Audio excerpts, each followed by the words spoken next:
essa trilha. Estamos aqui no meio da trilha. Que a trilha está muito cansada, ó. Opa, pô. Desculpa, filmei. Olha o ganso. Olha o ganso. Então, estamos indo para a barca. Você filmou minha bunda? Não falei popô. Ai, que nojo, cara. Dudu, vem cá. Falta ainda 3 horas de trilha até chegar à balsa. Ah, já tá lá. Pera aí, já tá fazendo lá. Ô, Dudu, vem aqui, idiota. Ele já filmou 2 bundas, a minha do gordo. Opa! Faça isso. Nós estamos nos escondendo da Dani, porque a gente tá indo fazer surpresa pra ela. O Dudu vai aparecer do nada pra falar, oi amor. Mentira, já estamos no dia 3, estamos embora.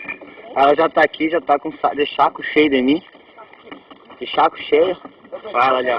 Eu pensei que você tinha esvaziado o saco lá, de toda pousada, todo aquele grito lá, que era? Você tava batendo nela, velho? Ó, o Dudu tá até mais branquinho, voltando mais branco pra casa. Continuando, né? O meu saco tá vazio, mas eu enchi o dela, então foi uma transição de 9 meses pra É melhor deixar. Continuando o nosso diário, né? Diário de bordo. Estamos voltando pra casa. Pegar a barca, vamos pra... Barca para a ida, né? Barca pra... Opa, Pontal. Pontal. Olha só, olha que lindo, que paisagem. Hoje conhecemos um caminho novo aqui.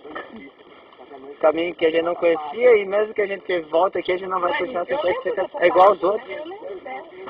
A gente não sabe onde que a gente tá. Bom, é isso. Chega do Dudu falar. Voltamos Tá, depois na barca. Falou.